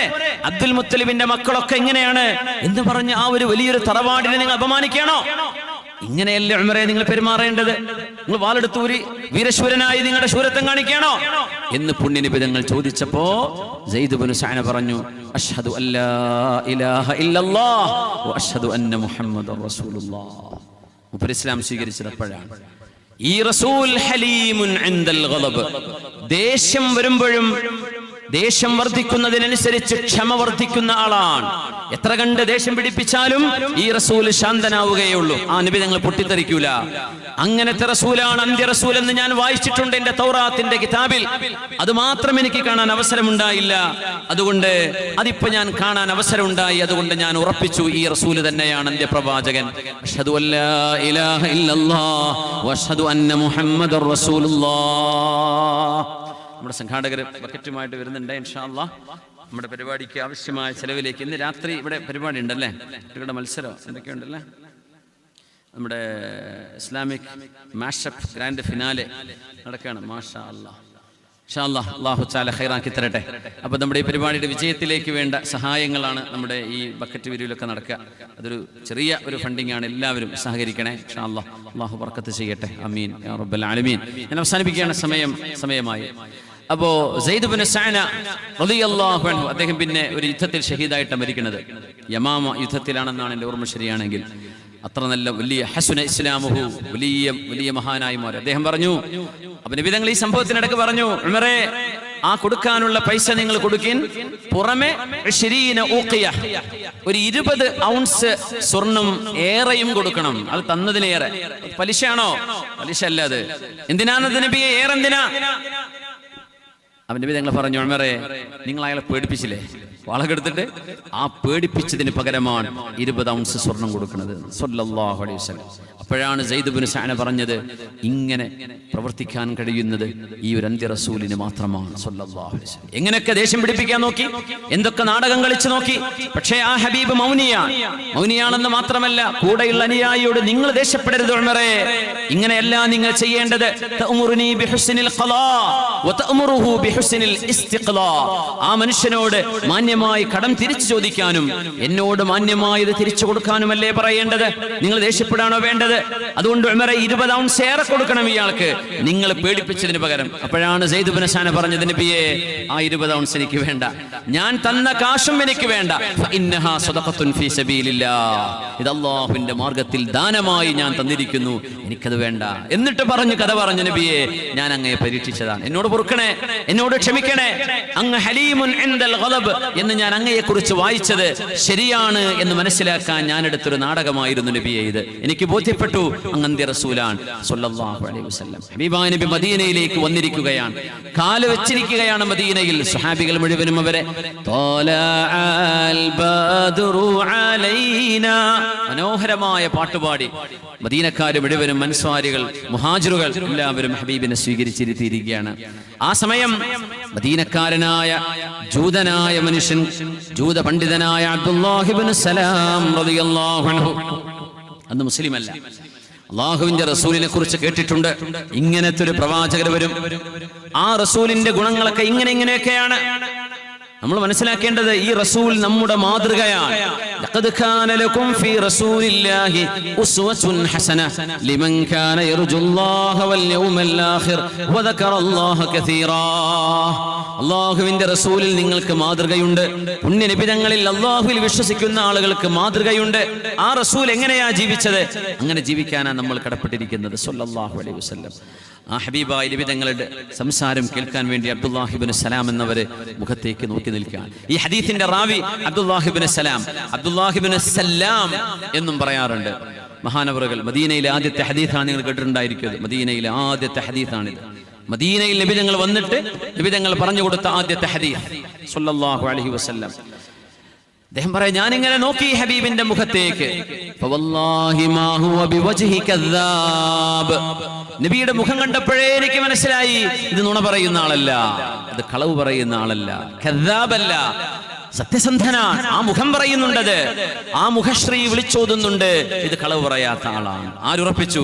ജൂത പണ്ഡിതനായ അബ്ദുല്ലാഹിബ്നു സലാം റളിയല്ലാഹു അൻഹു. എന്നിട്ട് അദ്ദേഹം പറയാ, ഞാനിങ്ങനെ വീക്ഷിക്കുകയായിരുന്നു, എന്താണാവോ ഈ പുണ്യ റസൂൽ ആദ്യമായി ജനങ്ങളോട് പറയാൻ പോകുന്നത്. ജനങ്ങളൊക്കെ സ്വീകരിച്ചു. ബഹളമാണ് മദീന മുഴുവൻ, സന്തോഷത്തിന്റെ ബഹളം, സന്തോഷത്തിന്റെ ആർപ്പുനാളങ്ങളാണ്. തങ്ങൾ എല്ലാവരോടും പറഞ്ഞു, ജനങ്ങളെ ഇരിക്കണേ, ശാന്തമായിരിക്കണേ. അന്ന് മദീനയുടെ അങ്ങാടിയുടെ ഒരു പരിസരത്താണ് ഈ ഒത്തുകൂടലുണ്ടായത്. അതിനുശേഷമാണ് പുണ്യ നിബിതങ്ങളുടെ ഒട്ടകം മുമ്പോട്ട് നടക്കുന്നതൊക്കെ. അതൊക്കെ നടക്കുന്നതിന് മുമ്പ് നിബിതങ്ങൾ എവിടെയാണ് താമസിക്കേണ്ടത് എന്ന് സ്വഹാബിമാർ ആവശ്യപ്പെടുന്നതിന് മുമ്പ് പുണ്യ നിബിതങ്ങൾ അവരോട് സംസാരിക്കുകയാണ്. എല്ലാവരും ശാന്തമായിരിക്കുന്നെന്ന് പറഞ്ഞു. എല്ലാവരും ഇരുന്നു.